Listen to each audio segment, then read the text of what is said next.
नमस्कार, बहुत स्वागत है आपका खबरफास्ट के डिजिटल प्लेटफॉर्म पे और मैं हूं आपके साथ शाहबाज खान। दोस्तों, आज जिस मुद्दे के बारे में हम लोग बात करने जा रहे हैं वो दरअसल है नई संसद भवन को लेकर। जी हां, नई संसद भवन को लेकर लगातार आप टीवी स्क्रीन पर देख रहे होंगे, अपनी अपनी टीवी स्क्रीन पर, न्यूज चैनल पर आप देख रहे होंगे। इसको लेकर वाद विवाद हो रहा है, दो पक्षों में फाड़ हो गया है, दो फाड़ हो गया है। जी हाँ, एनडीए की बात करें, यूपीए की बात करें, दोनों में दो फाड़ हो गया है।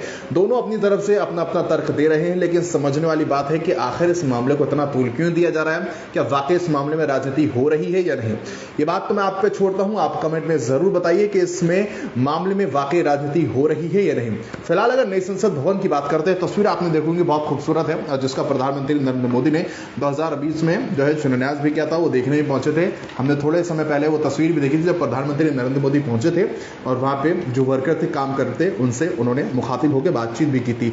तो दरअसल अब देश में नई संसद जो है 28 मई को इसका जो है उद्घाटन होने वाला है और इसको लेकर कांग्रेस की अगर बात करते हैं, कांग्रेस मुखर होकर इस मुद्दे को उठा रही है कि आखिर, क्योंकि कोई भी नई चीज होती है उसका उद्घाटन होता है और ये तो देश की संसद है, इसका उद्घाटन करेंगे प्रधानमंत्री नरेंद्र मोदी।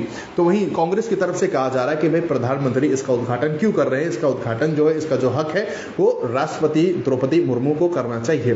तो ऐसी जो है बातें निकलकर सामने आ रही हैं। आपको क्या लगता है, कमेंट में जरूर बताइए।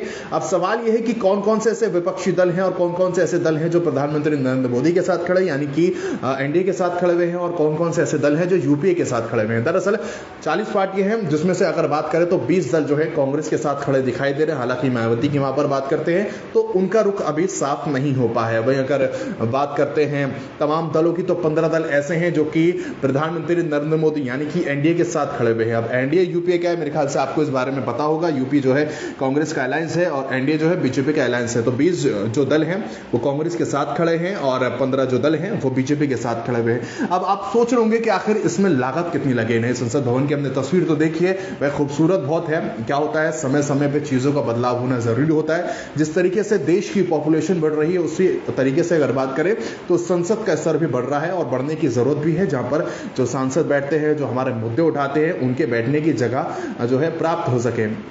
अगर बात करते हैं हरियाणा की, हरियाणा विधानसभा हमने देखा था कि लगातार जो है सीटें बढ़ रही हैं और ऐसे में हरियाणा भवन बनाने की भी बात की जा रही है। तो ऐसे ही जरूरत महसूस होती है समय समय पर, जैसे तादाद बढ़ती है, जैसे मुद्दे उठते हैं, उन मुद्दों को उठाने के लिए राज्यसभा सांसद हो गए, लोकसभा सांसद हो गए, उनके बैठने की जो है प्राप्त जगह होनी चाहिए और हमारे मुद्दे उठ सके, उसको लेकर बातचीत होनी चाहिए। ये इसका मुख्य वजह भी बताई जा रही है कि भैया नए संसद जो है सिरे से इसलिए बनानी चाहिए। तो इसमें लागत जो लगी, दरअसल 861 करोड़ बताया जा रहा था, लेकिन धीरे धीरे जैसे इसमें काम बढ़ता गया, तकरीबन 1200 करोड़ जो है इसमें लागत पहुंच चुकी है। तो अब इसके उद्घाटन को लेकर जैसा कि हमने बताया कि भाई दो पक्षों में दो फाड़ हो चुका है। जहां बात करें हम कांग्रेस की, जहां बात करें हम बीजेपी की, बीजेपी अपना तर्क दे रही है, कांग्रेस वहां पर अपना तर्क दे रही है। जैसा कि मैंने बताया कि उन्होंने राष्ट्रपति द्रौपदी मुर्मू को बोला है कि भाई वही उद्घाटन करना चाहिए, लेकिन कहा जा रहा है कि भाई राष्ट्रपति द्रौपदी मुर्मू को न्योता नहीं दिया गया है। अच्छी खबरें भी सामने आ रही हैं, लेकिन इसमें जो है बयानबाजी बहुत ज्यादा तेज हो गई है। अब कांग्रेस के ही एक दिग्गज नेता हैं आचार्य, उनकी तरफ से बयान दिया गया है कि भाई अगर जो है प्रधानमंत्री उद्घाटन इसका नहीं करेंगे तो क्या पाकिस्तान के पीएम इसका उद्घाटन करेंगे। ये बयान भी है कांग्रेस की तरफ से ही दिए जा रहे हैं। तो अपने अपने तर्क सभी की तरफ से दिए जा रहे हैं, समझना जरूरी है। हालांकि ये भी बता दूं कि लोकसभा अध्यक्ष ओम बिरला ने 18 मई को पीएम मोदी को नए भवन का उद्घाटन करने के लिए निमंत्रण दिया था। इस पर विपक्षी दलों ने विरोध भी जताया था। अब राहुल गांधी और अमित शाह, अब मैं आपको कोट करके बताऊंगा बयान किन की तरफ से क्या दिए गए हैं। राहुल गांधी और अमित शाह की तरफ से जो बयान दिया गया है, राहुल गांधी ने कहा कि कांग्रेस के पूर्व अध्यक्ष राहुल गांधी ने ट्वीट किया कि राष्ट्रपति से संसद का उद्घाटन ना करवाना और ना ही उन्हें समारोह में बुलाना यह देश के सर्वोच्च संवैधानिक पद का अपमान है। संसद अहंकार की ईंटों से नहीं, संवैधानिक मूल्यों से बनती है। इसका पलटवार किया गृहमंत्री अमित शाह ने। उन्होंने कहा कि स्पीकर संसद के संरक्षक होते हैं और उन्होंने प्रधानमंत्री को आमंत्रित किया है। नई संसद के उद्घाटन समारोह का साक्षी बनने के लिए सरकार ने सभी राजनीतिक पार्टियों को आमंत्रित किया है। लोग अपनी अपनी सोचने की क्षमता के हिसाब से रिएक्ट करते हैं, हमें इस मुद्दे पर राजनीति नहीं करनी चाहिए। अब देखिए, न्योता तमाम पार्टियों को दिया गया है, लेकिन कुछ पार्टियां शामिल होने जा रही हैं, कुछ पार्टियां शामिल इसमें नहीं होंगी। तो कांग्रेस जो है, जिस तरीके से कर्नाटक में कांग्रेस की जीत हुई, उसके बाद से कांग्रेस जो है मुखर होकर तमाम मुद्दे उठा रही है और कहीं ना कहीं नेतृत्व करने की कोशिश कर रही है, बयानबाजी भी देखने को मिल रही है। अब फिलहाल कांग्रेस समेत 21 विपक्षी दलों ने बॉयकॉट कर दिया है। अब मैं आपको जो बड़े बड़े दल हैं उनका नाम बताता हूँ। भारतीय राष्ट्रीय कांग्रेस, जिनकी लोकसभा सांसद की अगर बात करते तो 50 सांसद है उनके, और राज्यसभा में 31 सांसद उनके हैं। मैं आपको बड़ी बड़ी पार्टियों का नाम बताता हूँ जिनके बारे में आपको पता होगा। तो अखिल भारतीय तृणमूल कांग्रेस की बात करते हैं तो 23 सांसद लोकसभा में इनके हैं और 12 सांसद इनके राज्यसभा में हैं। राष्ट्रवादी कांग्रेस पार्टी के, जिसका अभी हमने देखा था महाराष्ट्र में बहुत ज्यादा इसका नाम उछल रहा था, एनसीपी का, तो इनकी तरफ से 5 सांसद लोकसभा में और 4 सांसद इनके राज्यसभा में है। शिवसेना के उद्धव गुट की अगर बात करते हो तो 7 लोकसभा सांसद हैं इनके और 3 राज्यसभा में सांसद हैं। समाजवादी पार्टी की बात कर लेते हैं, 3 लोकसभा सांसद और 3 राज्यसभा इनके सांसद हैं। तो इंडियन यूनियन मुस्लिम लीग की बात करें तो 3 लोकसभा सांसद हैं और 1 राज्यसभा सांसद हैं।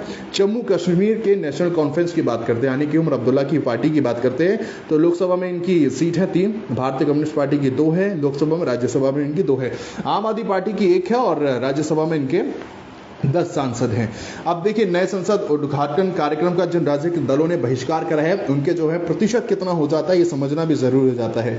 तो गणित को अगर समझे तो लोकसभा में उनकी कुल ताकत जो है, विपक्षी जो मैं ताकत की बात करता हूं, 147 और राज्यसभा में 96 इनकी सीट है। यानी मौजूदा समय में विपक्षी दलों के पास लोकसभा में 26.97% और राज्यसभा में 40.33% जो है समर्थन इनके पक्ष साथ में है। लेकिन जैसा कि मैंने बताया कि 20 दल 21 दल जो इनके साथ खड़े हैं, वहीं अगर 15 दलों की बात करते हैं वो बीजेपी के साथ खड़े हुए हैं। अब उसमें अगर बात करें तो बीजेपी की तरफ से शिवसेना, शिंदे गुट की और National People's Party, National Democratic Progressive Party, Sikkim Krantikari Party, तमाम पार्टियां जो बीजेपी के साथ खड़ी हुई हैं। लेकिन अब इनकी ताकत की बात करते हैं, जैसा कि मैंने बताया कि आपको विपक्षी दलों की ताकत जिस तरीके से है उसमें थी, और अब अगर बीजेपी की तरफ से बात करते हैं तो नई संसद के उद्घाटन कार्यक्रम में समर्थन में जो दल एक साथ आए हैं, अगर संसद में इनकी सीटों का गणित देखा जाए तो लोकसभा में उनकी कुल ताकत जो है 366 है और राज्यसभा में 120 है, यानी कि इनकी ताकत जो है वो ज्यादा है। स्वाभाविक इसकी बात तो अब समझने वाली बात है कि इसमें बयानबाजी तो तेज हो गई है। तो अब देखने वाली बात है कि जिस तरीके से विपक्षी दल तमाम एकजुट हो रहे हैं उसको लेकर आगे क्या मत सबका देखने को मिलता है। लेकिन अगर बसपा की बात करते हैं तो जिनका स्टैंड अभी तक क्लियर नहीं है वो पार्टी भी आपको बता देता हूं। बसपा है, भारतीय राष्ट्र समिति है, जनता दल सेक्युलर है, नागालैंड पीपल्स फ्रंट है, राष्ट्रीय लोकतांत्रिक पार्टी है। तो ये 2 पार्टी हैं जिनका अभी तक स्टैंड क्लियर नहीं है। हालांकि उन पार्टियों का मैंने आपको विस्तार से बता दिया। अब मैं आपसे जानना चाहूंगा कि प्रधानमंत्री नरेंद्र मोदी जिसका उद्घाटन करने जा रही हैं नए संसद भवन का 28 मई को, आपकी इसको लेकर क्या राय है? आप क्या मानते हैं कि राष्ट्रपति को इसका उद्घाटन करना चाहिए या नहीं करना चाहिए? हालांकि बयानबाजी इसमें ये भी देखने को मिली कि राजीव गांधी की बात करें, इंदिरा गांधी की बात करें तो उनकी तरफ से भी पुस्तकालय का उद्घाटन किया गया है, तमाम चीजों का उद्घाटन किया गया। तो बीजेपी के नेता कह रहे हैं कि अगर उनकी तरफ से उद्घाटन किया गया है तो हमारे शीर्ष जो नेता है, हमारे जो बड़े नेता है, वो आखिर उद्घाटन क्यों नहीं कर सकते? आपको क्या लगता है? आप कमेंट में जरूर बताइए। नमस्कार, और इस वीडियो को ज्यादा से ज्यादा शेयर कीजिए। अगर आप यूट्यूब पे हैं तो हमें सब्सक्राइब कीजिए, अगर आप फेसबुक पे हैं तो हमें लाइक कीजिए, इस वीडियो में ज्यादा से ज्यादा कमेंट करें, वीडियो को ज्यादा से ज्यादा शेयर करें। नमस्कार।